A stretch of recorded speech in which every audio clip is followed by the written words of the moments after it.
Welcome to Y News, I am Christopher. In late April, the U.S. House of Representatives passed McCarthy's bill to raise the U.S. debt ceiling, the Limit, Save, Grow Act, by a vote of 217 to 215, and who knows, President Joe Biden refused to sign it without even thinking about it. President Biden said he may cancel his trip to Japan for the G7 summit, as well as Australia and Papua New Guinea, if it is necessary to stay in Washington for consultations on raising the debt ceiling. Biden said after a meeting with congressional leaders at the White House on May 9 local time that he remains committed to the trip, but it is clear that the debt ceiling issue is the top priority. Biden said that if negotiations come to a head, he will stay until the issue is resolved. Biden had planned to visit Japan for the G7 Leaders Summit May 19 to 21, where he was expected to discuss aid for Ukraine.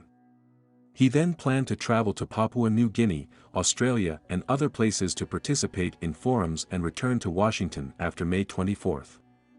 The U.S. debt crisis is like a time bomb over the head of the United States, according to the latest statement of U.S. Treasury Secretary Yellen. If the government still cannot reach a settlement, then the United States will default on June 1 at the earliest. At that time, the negative impact of the U.S. debt default, in addition to economic regression, rising unemployment, spillover effects will spread to the world. At this critical moment, there is another thing that makes Wall Street feel unpredictable. Alex Mooney, a defender of the U.S. gold standard, submitted a proposal to Congress 2 weeks ago to restore the gold standard. On May 8, he submitted another bill to Congress urgently for gold reserve transparency, requiring the U.S. Treasury and the Federal Reserve to fully disclose all central bank and U.S. federal gold holdings and details of gold-related transactions over the past 60 years.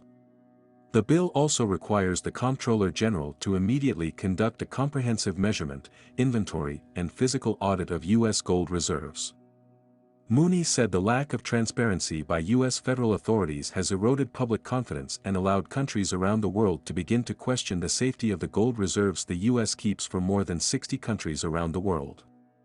For example, China may currently have 600 tons of gold at the Fed, but the Fed has rejected or blocked several requests to ship back gold from several countries, including Germany, China and Venezuela, according to a report in the International Finance Daily. In a media interview, Mooney said, given the impending U.S. debt default and the potentially catastrophic consequences, it has never been more important at this time to ensure that countries have both safe and fully accounted for gold reserves in the United States. He also noted that there is evidence that over time the U.S. may have sold, swapped, leased or otherwise pledged certain gold, but for decades, relevant U.S. federal personnel have been adamantly opposed to disclosing these activities. In addition, a number of news reports reflecting the U.S. gold market suggest that the value of gold as a currency is returning to the forefront of U.S. monetary history. This explains why at least 6 U.S. lawmakers have urged Congress to restore the gold standard or issue a digital dollar anchored in gold since April of this year.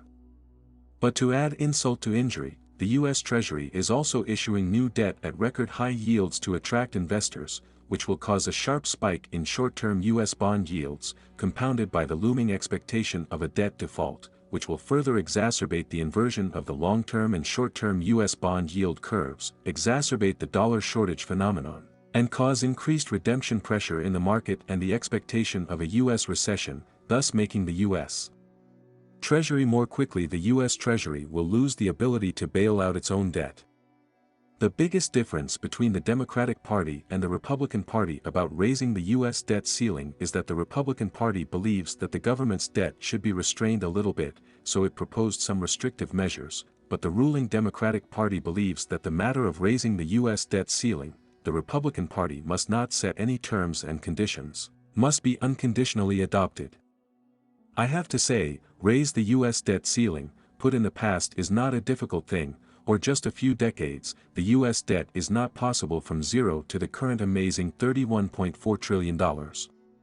Looking around the world, the serious lack of international buyers of U.S. debt, not to mention China, even the U.S. allies are stepping up the sale of U.S. debt, and now the U.S. issued U.S. debt, the vast majority of which must also be the Federal Reserve to pay the bill.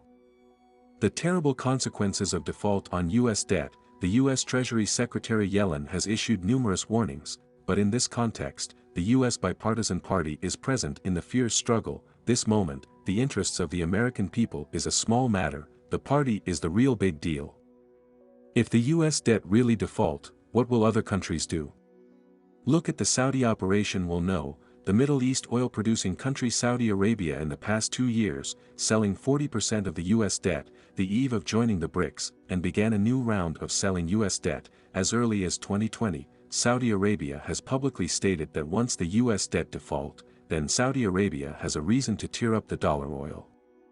In accordance with the past cases of the United States is likely, or at the last moment, to reach a bipartisan recognition of the United States debt program. But from the total size of the United States debt, want to owe more U.S. debt, will be an increasingly difficult thing.